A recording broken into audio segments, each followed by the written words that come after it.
Okay fine. तो बेटे last class के अंदर हम लोगों ने डिमांड फंक्शन पढ़ना स्टार्ट किया था, जिसके अंदर की हमने ये देखा था कि डिमांड को इन्फ्लुएंस करने वाले कौन कौन से फैक्टर्स होते हैं, राइट। तो मैंने इंडिविजुअल डिमांड फंक्शन आपको पढ़ाना शुरू किया था, और तीन फैक्टर्स मैं ऑलरेडी आपको पढ़ा चुका हूँ। One is the price, second is the price of related goods, and the third one is the income of consumer. ये तीन फैक्टर्स थे जो मैं अभी तक आपको पढ़ा चुका हूँ, डिमांड को इन्फ्लुएंस करने वाले फैक्टर्स के नाम। अभी दो फैक्टर्स और बचे हुए हैं। एक अगर आप देखेंगे फंक्शंस के अंदर, एक है आपका I think E point expectations के नाम से, और एक है T for taste and preferences. पहले टी देखते हैं फिर आगे बढ़े, ठीक है। चलिए आगे बढ़ते, नोट्स बना लेते हैं हम लोग बेटे। ओके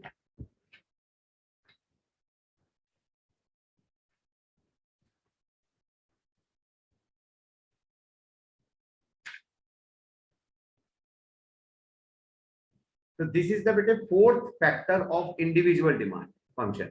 फोर्थ फैक्टर बेटे मैं पढ़ाने जा रहा हूं आपको, जो इंडिविजुअल डिमांड को इन्फ्लुएंस करता है। तो फोर्थ फैक्टर का नाम क्या है बेटे? फोर्थ फैक्टर का नाम है टेस्ट एंड प्रेफरेंसेस। लिख लीजिए, taste and preferences. Taste and preferences, preferences एक साथ ही, वो स्पेस छूट गया वैसे ही। इसको टी से डिनोट करते हैं। अच्छा बेटे, यहाँ पर जैसे नाम आता है ना टेस्ट एंड प्रेफरेंसेस, तो ऐसा लगता है कि जैसे कंज्यूमर्स को जो कोई चीज टेस्टी लगती है उसकी डिमांड, कुछ ऐसा समझ में आता है। तो वो बात नहीं है यहाँ पर। यहाँ पर टेस्ट एंड प्रेफरेंसेस का मतलब अदर फैक्टर्स से, यानी कि बहुत सारे अदर फैक्टर्स जो हम एकदम अलग अलग से नहीं स्टडी करते, उसको हम लोग टेस्ट एंड प्रेफरेंसेस में इंक्लूड कर देते हैं। यानी कि इकोनॉमिक्स के अंदर टेस्ट एंड प्रेफरेंसेस का एक वाइडर मीनिंग है। इसके अंदर जैसे वेदर के अंदर चेंज आ गया, मौसम में चेंज आ जाता है, वो इंक्लूड होगा, ठीक है। या फिर क्लाइमेट चेंज हो गया, वो इंक्लूड होगा। या फिर किसी कंपनी ने किसी गुड्स की एडवर्टाइजमेंट के ऊपर बहुत ज्यादा पैसा खर्च करना शुरू कर दिया, तो ऐसा करेगी तो ऑटोमेटिकली उस गुड्स की जो डिमांड होगी वो बढ़ जाएगी, क्योंकि कंपनी ज्यादा पैसा खर्च कर रही है। तो एडवर्टाइजमेंट एक्सपेंडिचर से डिमांड बढ़ रही है, तो वो भी टेस्ट एंड प्रेफरेंसेस में डाल देंगे। तो आप कह सकते हैं कि टेस्ट एंड प्रेफरेंसेस का मतलब यहाँ पर कुछ वाइडर मीनिंग है, और इसमें बहुत सारे अलग छोटे छोटे फैक्टर्स को इंक्लूड किया जाता है। तो मैं वही वहां से स्टार्ट करता हूँ और आपको समझाता हूँ लैंग्वेज बनाते हैं, ठीक है बेटे। चलिए लिखिए,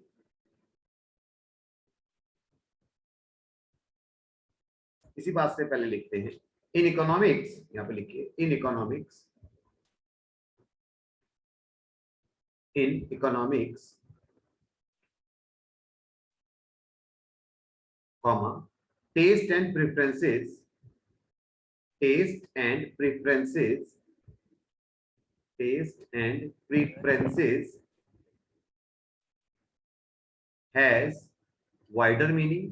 सर taste हाँ जी बोलिए बेटे, बोलो बेटे। कि आपने बताया था सर, जैसे कि आपने बताया था कि बाकी के मतलब हम लिखते थे अदर फैक्टर रिमेन कांस्टेंट, इसमें वैसा कुछ होगा? हाँ बेटे इसमें भी होगा, क्यों नहीं होगा, वो सब में होता है बेटे। वो बात मैंने वही बोल दी थी कि मैं बोलूं या ना बोलूं, अदर फैक्टर्स जब हम किसी पर्टिकुलर फैक्टर को पढ़ेंगे तो बाकी सारे फैक्टर्स क्या मान के चलेंगे, कांस्टेंट। ये बात मैं बोलूं या ना बोलूं, ये बात अंडरस्टूड मानी जाएगी, ठीक है ना बेटे, वो कांस्टेंट रहेगी। तो in economics taste and preferences has wider meaning, wider meaning, full stop. It includes, it includes other factors, other factors which can influence the demand, which can influence demand, which can influence demand, like जैसे change in weather, change in weather, मौसम में परिवर्तन आ जाना, comma change in advertisement expenditure, change in advertisement expenditure, advertisement expenditure by a firm, expenditure by by a firm, firm समझते हो जो किसी गुड्स या सर्विस का प्रोडक्शन करती है एटसेट्रा। तो कोई भी अदर फैक्टर्स हम ले सकते हैं छोटे मोटे, ठीक है। तो अदर फैक्टर्स में ना बेटे यहाँ पर दो तरीके का चेंज आएगा, वह डीप में नहीं जाएंगे। जैसे फेवरेबल फैक्टर्स भी, फेवरेबल चेंज आ सकता है या अनफेवरेबल चेंज आ सकता है। अब फेवरेबल चेंज कैसे आएगा उसका एक एग्जांपल सुन लो, लिखने की जरूरत नहीं है। जैसे मान लीजिए अभी आप सितंबर का महीना चल रहा है, अक्टूबर नवंबर वगैरह में सर्दियां आ जाएंगी। अब सर्दियां आ जाएंगी तो उस समय जो गर्म कपड़ों की डिमांड होगी, वूलन क्लोथ्स की डिमांड होगी, वो बढ़ जाएगी। जबकि उसके प्राइस ना तो कम हुए हैं ना कुछ अदर फैक्टर चेंज हुए हैं, फिर भी वूलन क्लोथ्स की डिमांड बढ़ जाएगी। क्यों? क्योंकि वेदर चेंज हो रहा है। तो वेदर चेंज होने से वूलन क्लोथ्स की डिमांड बढ़ गई, अदर फैक्टर्स कांस्टेंट थे। तो वो टेस्ट एंड प्रेफरेंसेस में डाला जाएगा उसको कि भैया टेस्ट एंड प्रेफरेंसेस में कैसा चेंज आ गया, फेवरेबल वूलन क्लोथ्स के अकॉर्डिंग। और एट द सेम टाइम अगर हम एसी की, कूलर की डिमांड की बात करें तो कम हो जाएगी, सर्दियों के अंदर कम हो जाएगी। कम उस केस में उन गुड्स के लिए अनफेवरेबल चेंज आ गया वेदर के अंदर कि सर्दी का मौसम आ गया तो भैया एसी कूलर की डिमांड कम हो गई, जबकि उसके प्राइस वगैरह में ना कोई इंक्रीमेंट हुई, कुछ नहीं। तो ये अदर फैक्टर्स का एक एग्जांपल बता रहा था कि अदर फैक्टर्स में अगर फेवरेबल चेंज आते हैं किसी गुड्स के लिए तो उसकी डिमांड बढ़ जाती है, और अगर किसी गुड्स के लिए अनफेवरेबल चेंज आते हैं तो उसकी डिमांड कम हो जाती है। तो ये बात मैं लिखवा देता हूँ फेवरेबल, ठीक है ना। देखिए इफ, नेक्स्ट पैराग्राफ से लिखना, if there is favourable changes, समझ में आ रहा है ना बेटे, फेवरेबल चेंजेस कुछ भी हो सकते हैं, छोटे मोटे factors. If there is favourable changes in, if there is favorable changes in नहीं आएगा हो रहा है, if there is favorable changes for the demand of a good, for the demand of a good, for the demand of a good, then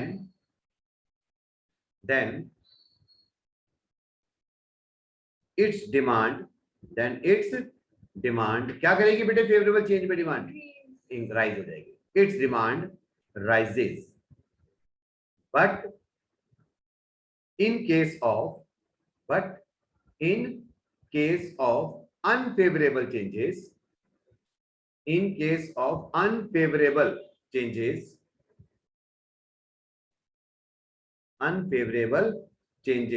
comma, demand of a good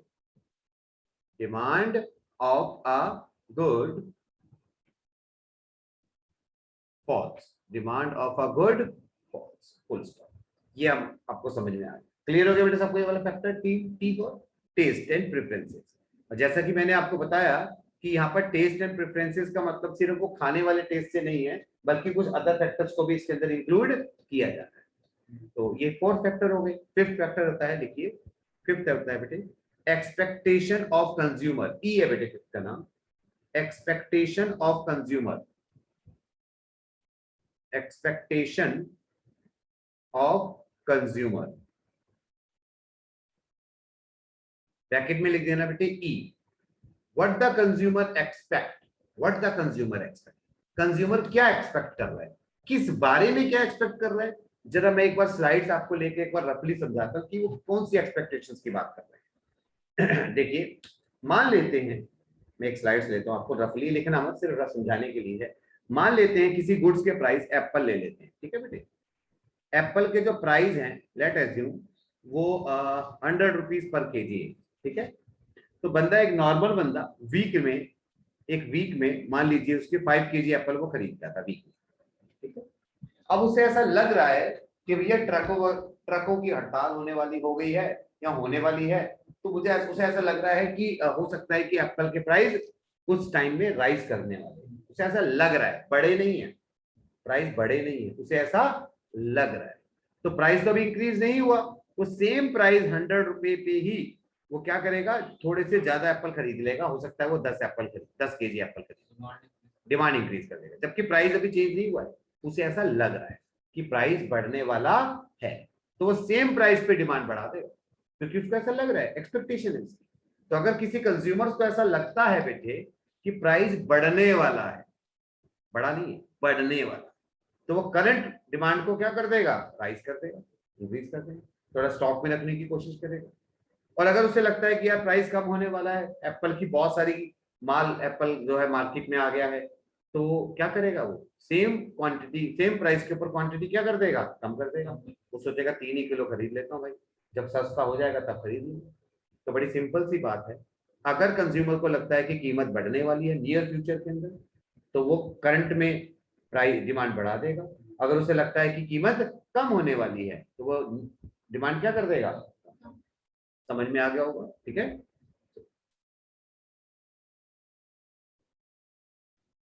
लिख लेते हैं इस बात को, इसको सीधा सीधा लिखते हैं, इसकी कहानी के कहानी लिखो।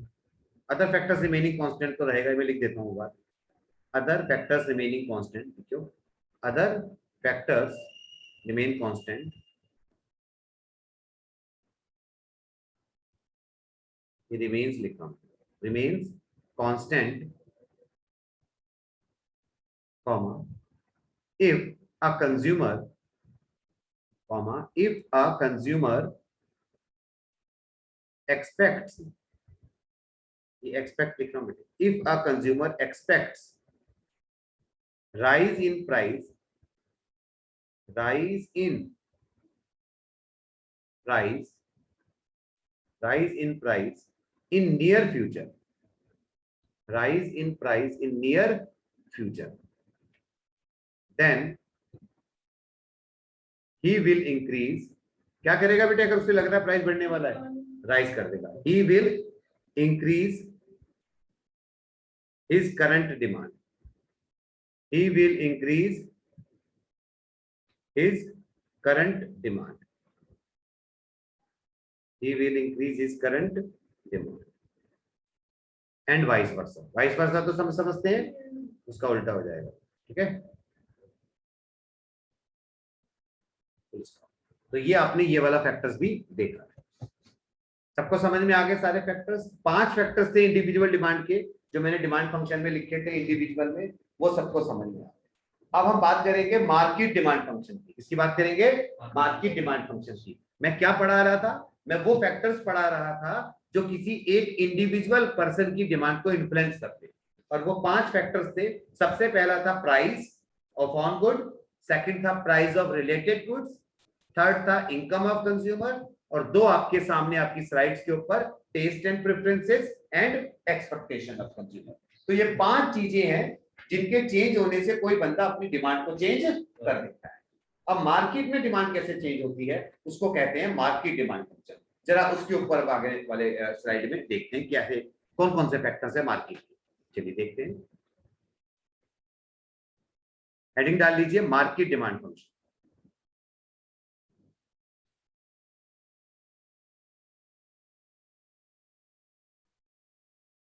मार्केट डिमांड फंक्शन,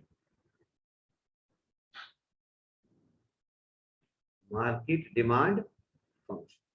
ऑब्वियसली बात है, इसमें हम क्या पढ़ेंगे, इसमें हम पढ़ेंगे किसी गुड्स की मार्केट डिमांड, किसी गुड्स की मार्केट डिमांड को कौन कौन से फैक्टर्स इन्फ्लुएंस करते हैं। और मार्केट डिमांड क्या होती है, याद है किसी को, व्हाट इज मार्केट डिमांड, मैं याद दिला देता हूं। मार्केट डिमांड होती है किसी भी गुड्स की इंडिविजुअल डिमांड को अगर हम जोड़ दें, मान लीजिए मार्केट में हमें मार्केट डिमांड ऑफ एप्पल निकाल, और एप्पल को खरीदने वाले 10 लोग हैं मार्केट के अंदर, तो उन 10 की डिमांड को जोड़ देंगे तो वो मार्केट डिमांड ऑफ एप्पल कहलाएगा। मार्केट डिमांड में बेटे गुड्स एक ही होती है, उसको खरीदने वाले अलग अलग होते हैं, उन सबकी डिमांड जोड़ देते हैं तो वो मार्केट डिमांड है। ये मैं पहले बता चुका, ठीक है ना। तो मार्केट डिमांड फंक्शन क्या होगा, चलिए देखते हैं, मैं हल्का से एक बार फ्लो बना के दिखाता हूँ आपको। लेट्स सी, देखिए कुछ ये होगा, यहाँ पर लिखिए MKT मतलब market demand of good x, it's functionally related, it's functionally related, it's functionally related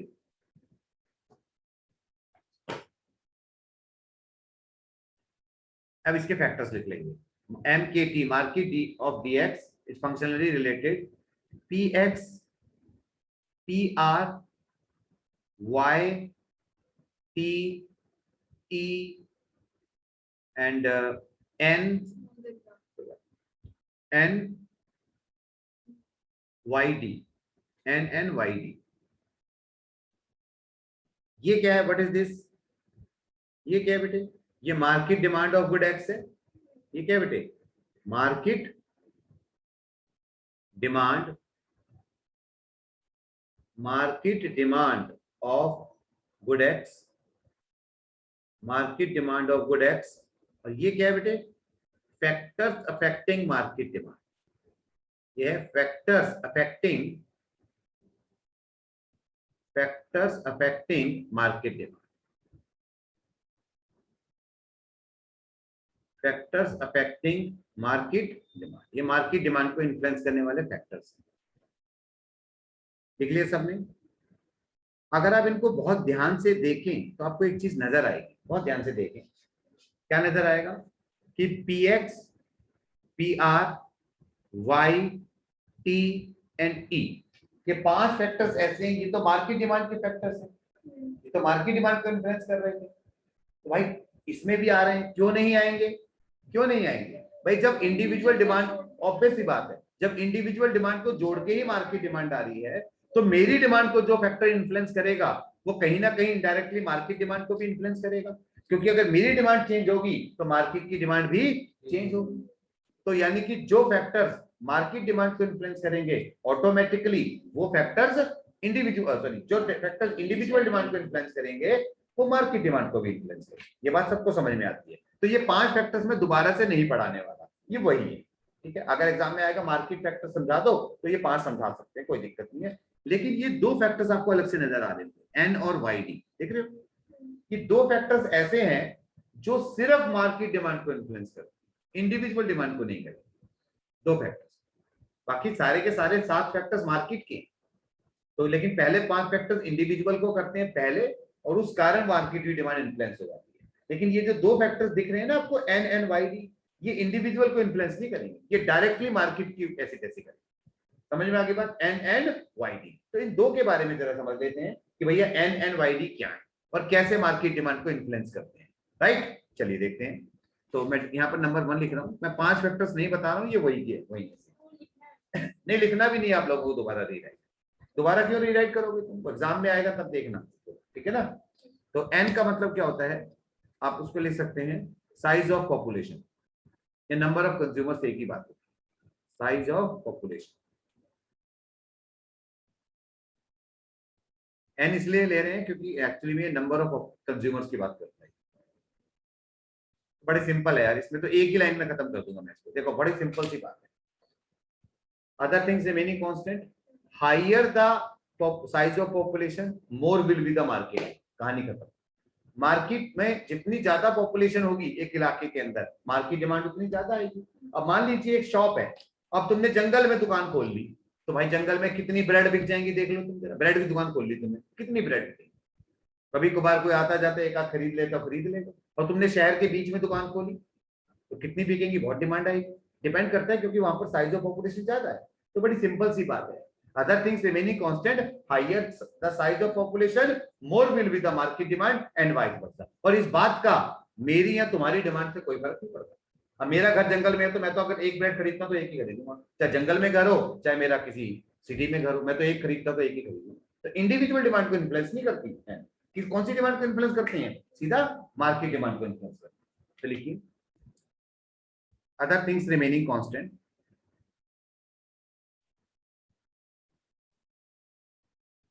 other things remaining constant, other things remaining constant, comma,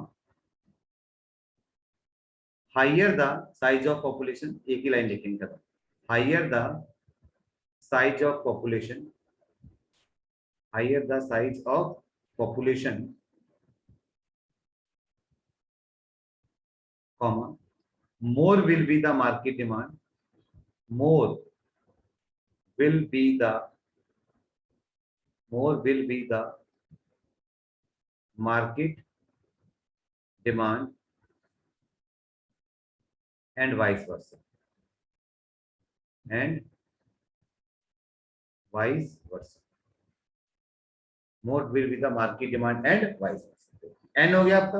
अब वाई डी क्या होता है मैं स्पेस पे बताता हूँ, क्योंकि मुझे इसके लिए वो भी चाहिए, स्पेस चाहिए समझाने के लिए, तो मैं उसको वहीं समझा दूंगा। देख लिया होगा आप सबने। चलिए आगे बढ़ते हैं। नेक्स्ट है बेटे second, distribution of income, point number 2, distribution of income, distribution of income. Income से तो वाई आ गया, ठीक है ना, और डी से डिस्ट्रीब्यूशन हो गया, तो वाई डी बन गया, डिस्ट्रीब्यूशन ऑफ इनकम। अब ये कैसे है, कुछ ऐसा समझिए, इसको समझाने के लिए ये बात समझ लीजिए।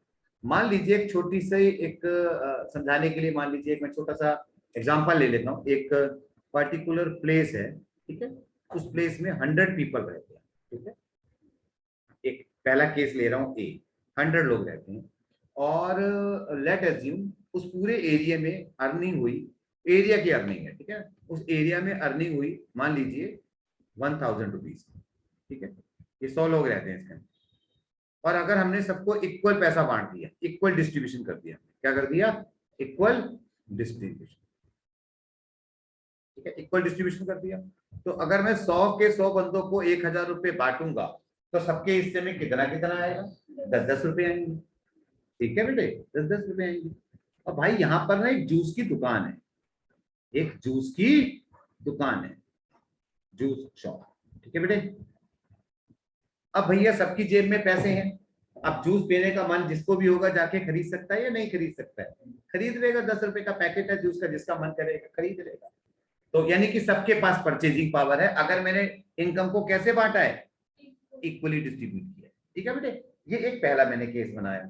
एक दूसरा केस कुछ ये समझ लीजिए, फिर से ये 100 लोग हैं और फिर से 1000 रुपए आते हैं हमारे पास, लेकिन इस बार मैंने अनइक्वल डिस्ट्रीब्यूशन कर दिया। कैसा कर दिया, अनइक्वल डिस्ट्रीब्यूशन। मैंने क्या किया कि मैंने पहले बंदे को मैंने दे दिए 90 रुपए, ठीक है, दूसरे बंदे को दे दिए मैंने मान लीजिए 2 रुपीज, तीसरे को दे दिए मैंने 5 रुपीज। कितने पैसे खर्च हो गए भाई, ये तो मैंने ज्यादा बांट दिए इन लोगों को।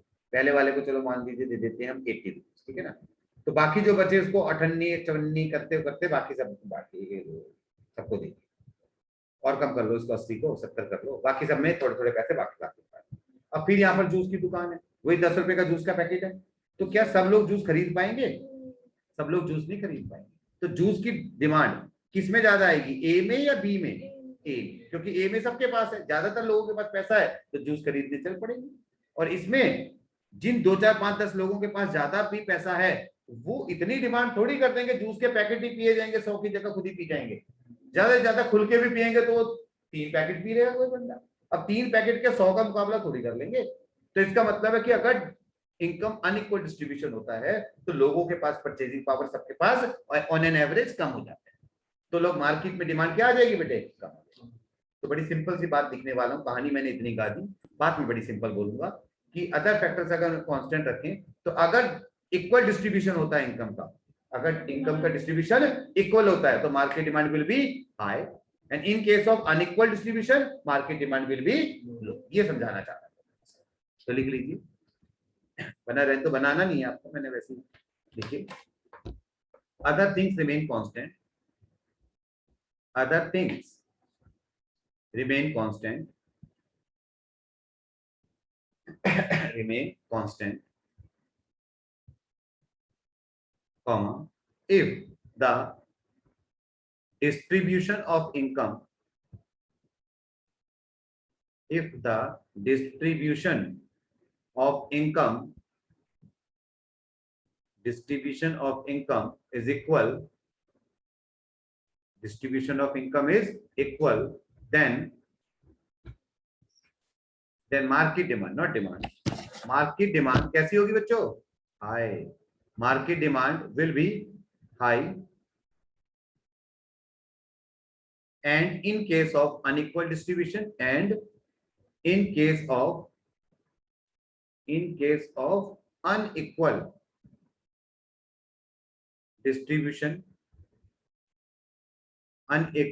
distribution, comma, market demand will be low. समझा चुका हूं ये बात नीचे, मार्केट डिमांड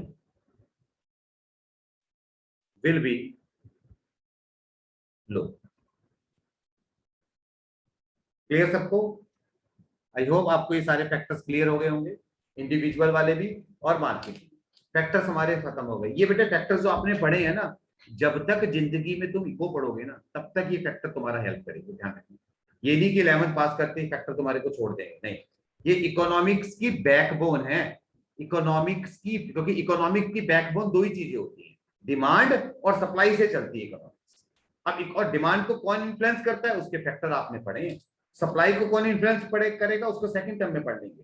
लेकिन ध्यान रखना, जब तक इकोनॉमिक्स पढ़ोगे अपने जीवन में, तब तक ये फैक्टर्स बार बार बार बार बार बार आपके सामने आते रहेंगे। कभी बड़े फॉर्म में आ जाएंगे, कभी छोटे फॉर्म में आ जाएंगे, कभी डायग्राम बनकर आ जाएंगे, कभी गवर्नमेंट पॉलिसी बनकर आ जाएंगे, आएंगे हमेशा, बार बार आप इनको देखते रहेंगे। ये फैक्टर्स बहुत इंपॉर्टेंट है आपकी इकोनॉमिक्स के पॉइंट ऑफ व्यू से, ठीक है। तो चलिए आगे बढ़ते हैं, ये फैक्टर्स फुक्टर सब हमारे हो गए। अब एक छोटी सी बात है, बहुत सुना है इसके बारे में, है बड़ी आसान, सुना बहुत है उसके बारे में, और वो है law of demand. Law of demand कि भैया लॉ ऑफ डिमांड क्या, उसको जरा एक बार प्रॉपर फॉर्मेट में आपको लिख के दिखाता हूं कि लॉ ऑफ डिमांड क्या होता है। पता तो मेरे ख्याल से आपको में से ज्यादा तक को होगा, फिर भी उसको अगर एग्जाम में आ जाता है 3 या 4 नंबर का कि भैया explain the law of demand, 3 number का आ गया या 4 नंबर का आ गया, तो उसको कैसे एक्सप्लेन करें। तो चलिए अगला क्वेश्चन बनाते हैं, explain the law of demand. Explain the law of demand 3 या 4 नंबर का क्वेश्चन एग्जाम में देखने को मिलता है। देख लीजिए question, explain the law of demand। 3 या 4 मार्क्स का एग्जाम में देखने को मिलता है। क्या कहता है लॉ ऑफ डिमांड। पहली बात तो भैया ये लॉ ऑफ डिमांड किन्होंने दिया है, प्रोफेसर एल्फ्रेड मार्शल ने, और बहुत ही फेमस लॉ है, ठीक है। और ये कहता क्या है, ये लॉ ऑफ डिमांड बड़ी सिंपल सी बात करता है। लॉ ऑफ डिमांड प्राइस और डिमांड में इनवर्स रिलेशन की गाने गाता है कि भैया प्राइस अगर बढ़ता है तो डिमांड कम होता है, या प्राइस अगर कम होता है तो डिमांड बढ़ जाती है। भैया इसी इनवर्स रिलेशन को हम क्या कह देते हैं, लॉ ऑफ डिमांड। बस बात इतनी सी, लेकिन इतनी सी बात को 4 नंबर में कैसे रिप्रेजेंट करेंगे वो सीख लो। ये तो सबको पता है, क्या बताया law of demand, inverse relation की गाने गाता है कि प्राइस बढ़ते ही डिमांड कम हो जाती है, तो प्राइस कम होते ही डिमांड बढ़ जाती है। ठीक है, अब इस बात को कैसे लिखेंगे कि भैया टीचर में 4 नंबर फेंक दे हमारे पेपर पे, वो देख लीजिए। तो लिखिए, this law is given bye, this law is given by, this law is given by Professor Alfred Marshall। Professor Alfred Marshall, Marshall ji ने बहुत लोग ही क्लासिकल थिंकर हैं, पुराने जमाने के। पुराने कौन से जमाने के, फादर ऑफ इकोनॉमिक्स। कौन थे father of economics, Adam Smith. Adam Smith के जमाने के हैं। Okay, this law is given by professor Alfred Marshall. According to this law, statement आएगी इस लॉ की सबसे पहले। अब according to this law, comma, double inverted comma start, other things remain constant, other things मतलब other factors जो होते हैं, other things remain constant,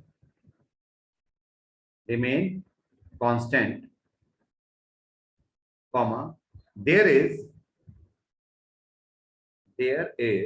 inverse relationship between, there is inverse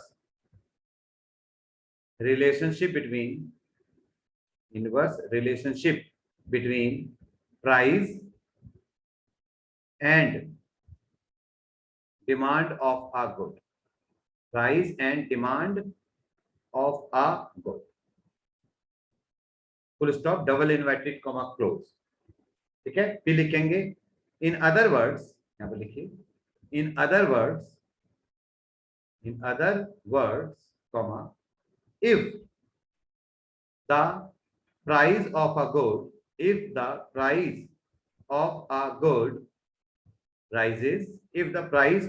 good rises, then its demand falls।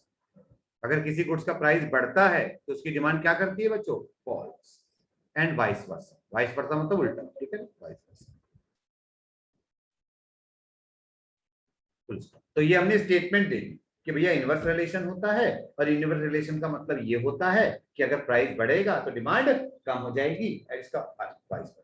अब इसी बात को हम क्या करेंगे, एक शेड्यूल एंड डायग्राम में एक्सप्लेन करेंगे। तो यहां पर लिखिए पार्ट ऑफ द आंसर है एक्सप्लेन बाय स्टार बनाकर, एक्सप्लेन बाय एक हेडिंग सी बना लीजिए स्टार बनाकर, explain by a schedule and diagram, schedule and diagram. एक हल्का सा शेड्यूल बना लीजिए, मैं बना देता हूँ। शेड्यूल समझते हैं ना, टेबल।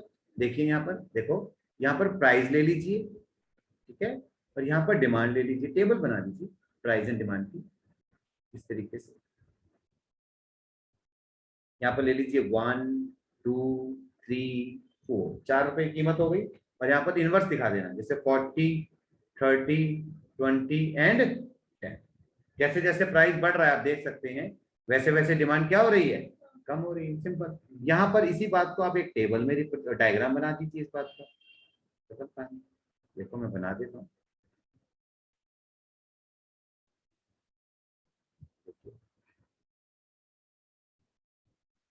यहाँ पर क्या लिखिए, यहाँ पर लिख लीजिए QX यानी कि क्वांटिटी, और यहाँ के लिख लीजिए PX। कलम दूसरी ले लेता हूँ, कलम दूसरी मतलब कलर दूसरी। देखो प्राइस जैसे 1 2 3 4, ये प्राइस 1 2 3 4, यहाँ पर 10 20 30 40, 10 20 30 एंड 40, 10 20 30 एंड 40, ठीक है। अब देखो जरा, जैसे 1 रुपए कीमत पे कितनी डिमांड आ रही है, 40, तो 1 रुपीज के ऊपर ये 40 यार, 2 पे 30, 2 पे 30, 3 पे 20 एंड 4 पे कितनी आ रही है 10, ठीक है। अब इसको मिलाते हुए, इन सारी पॉइंट्स को मिलाते हुए एक लाइन ड्रॉ कर लीजिए आप, सिंपल, ठीक है। स्ट्रेट लाइन ही आएगी फिलहाल, तो कांस्टेंट है, देख लिया आपने। तो आप देख सकते हैं कि ये जो शेड्यूल है ये भी इनवर्स रिलेशन की बात कर रहा है, और ये डायग्राम जो डाउनवर्ड स्लोपिंग डिमांड कर रहा है ये भी प्राइस एंड क्वांटिटी में इनवर्स रिलेशन को रिप्रेजेंट कर रहा है। ये बातें हम नीचे पीछे एक्सप्लेन कर देंगे। आई होप आप सबने बना लिया होगा, मैं सेंड कर दूंगा ये सारे नोट्स, ठीक है। आगे बढ़ते हैं हम लोग, बना लोगे ना बाद में आराम से। चलिए आगे लिखिए, इस बात को हल्का सा एक्सप्लेन कर दीजिए अपनी अपनी लैंग्वेज। देखिए, in the table and diagram, in the table, table लिख लीजिए खाली पे, in the table comma we can see that